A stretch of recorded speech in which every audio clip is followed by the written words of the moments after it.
The Fifth Element built the most colorful future ever put on film, but its wildest stories never made it on screen. Did you know the movie's most flamboyant character was written for Prince, who stormed out of the meeting over a misheard French insult? Or that the opera diva's song was written to be physically impossible for a human to sing?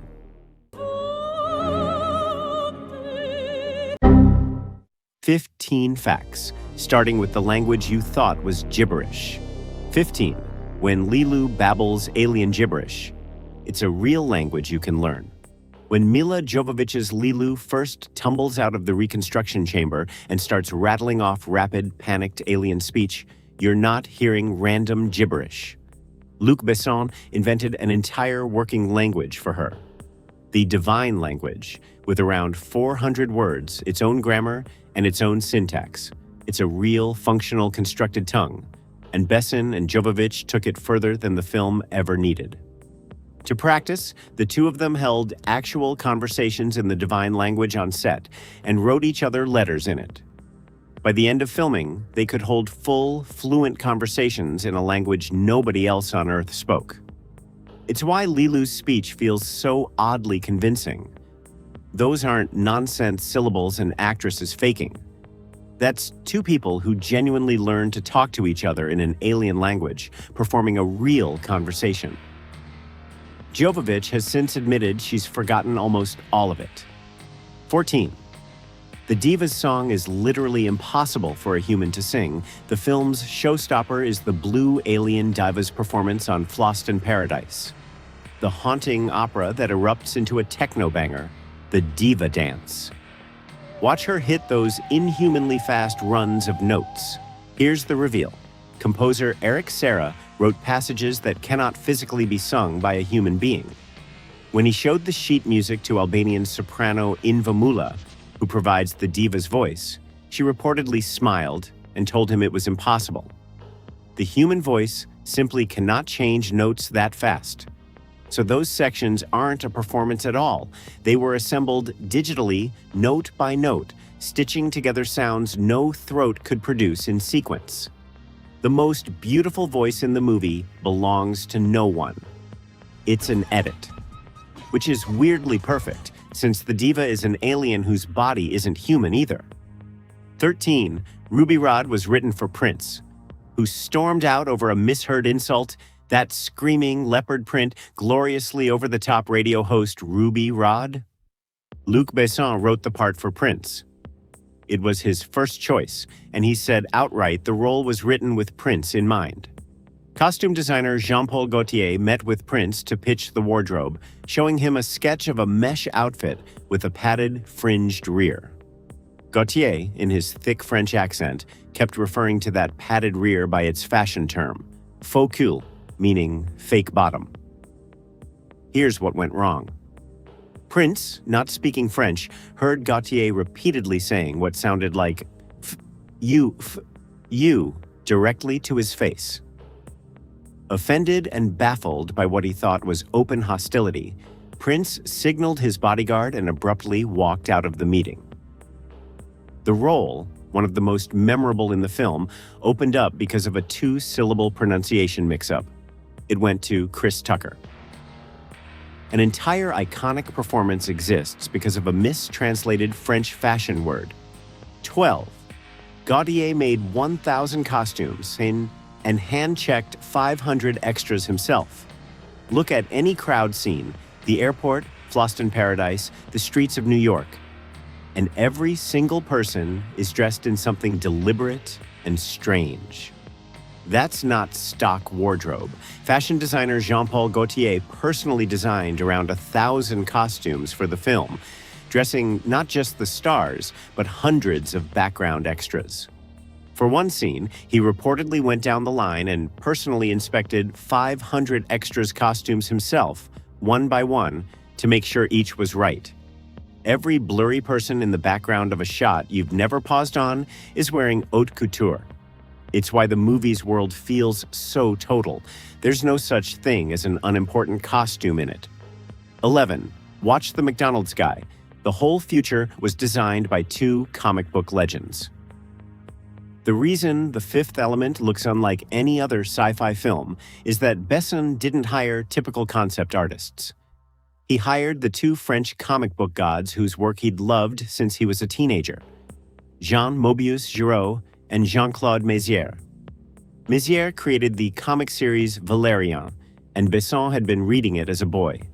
That comic's DNA is all over the screen, the flying cars stacked in vertical traffic, the sprawling alien designs, Mr. Kim's floating restaurant. Besson essentially built a movie out of the French comics he grew up on. When you watch the retro-futuristic New York, you're looking at two artists' decades-old drawings, finally rendered in 3 dimensions. 10. Corbin's apartment is a real magic trick. The bed folds into the wall Corbin's cramped little apartment. Where the bed folds up into the wall, the shower's built into the kitchen. Everything collapses and unfolds. Isn't a digital effect. It was a genuinely engineered practical set, built so that furniture actually transformed and folded away on cue. A real one-room puzzle box the actors physically operated. Willis opening his fridge, folding his bed into the wall, dodging his own furniture. That's all happening for real, in camera, on a set built like a functioning, transforming machine. In a film full of CGI spaceships, its most charming effect is a piece of clever carpentry. 9. Bruce Willis got the role because of a phone call that wasn't about him. Here's how Bruce Willis ended up as Corbin Dallas. Besson had actually decided to cast a cheaper, lesser-known actor to save money. Then one day, Besson happened to be in a producer's office when Bruce Willis called that producer about something else entirely. Besson asked to say a quick hello, and casually mentioned he was making The Fifth Element, but hiring an unknown to save cash. Willis said if he liked the script, maybe they could work something out. He read it, loved it, and took the part. One of the biggest stars in the world landed the lead because he happened to phone the right office on the right day and said hi to a director who wasn't even trying to cast him. 8. Gary Oldman only did the movie as a favor and hated it. Watch Gary Oldman's Zorg, the twitchy, southern-accented villain with the terrible haircut, drooling menace in every scene. Here's what you didn't know. Oldman didn't want to be there. He took the role largely as a favor to Besson, who had produced Oldman's own directorial film. And Oldman has since openly said he doesn't like The Fifth Element and doesn't understand why people love it. So that gleefully weird, committed villain performance you're enjoying. The actor giving it thinks the movie is a mess. He was paying back a debt, not chasing a role, which somehow makes Zorg's unhinged energy even funnier. 7. That's not Milla Jovovich's real hair. It broke off. Lilu's iconic tangerine orange hair is so central to the character that it's basically a logo. But Jovovich's natural hair is brown, and dyeing it that vivid orange over and over during production destroyed it.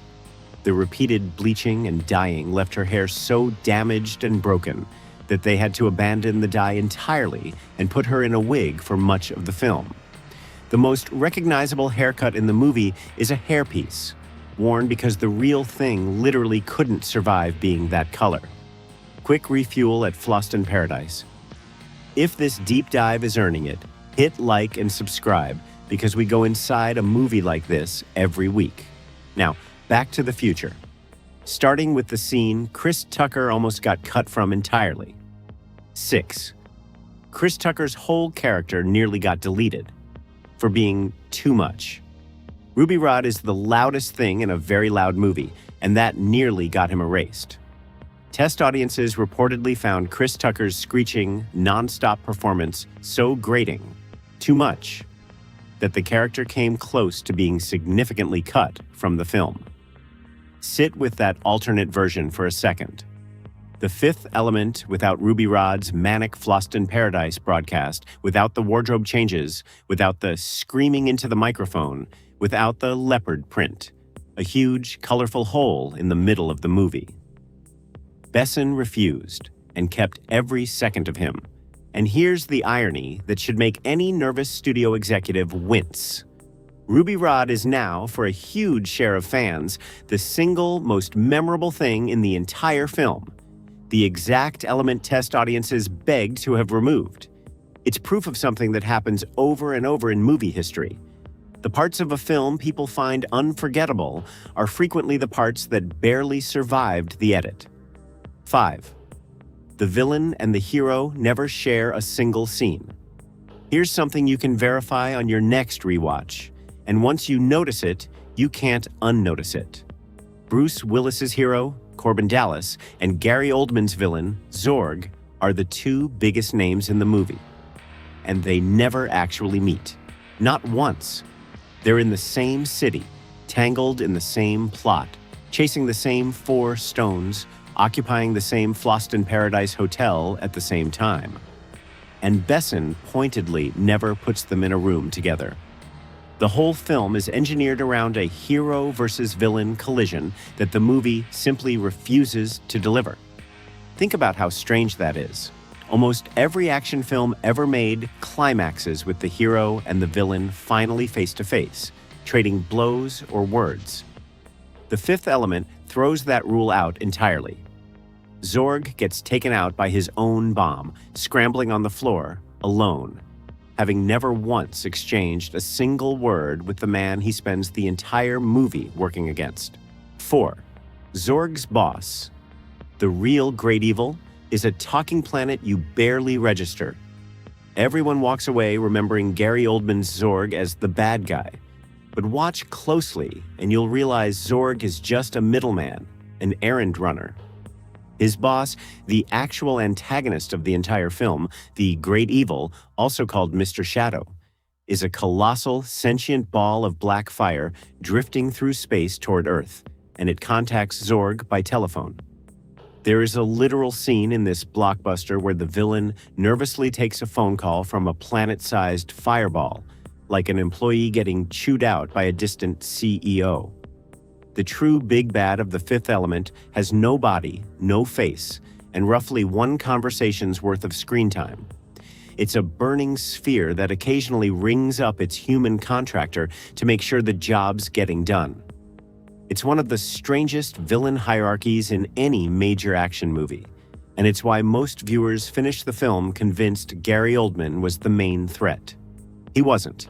He was middle management, taking orders from a phone call. 3. The stone's powers are a scene you can decode on rewatch. At the climax, the 4 elemental stones, earth, wind, water, fire, have to be activated in a ring around Lilu to fire the beam that repels the approaching evil.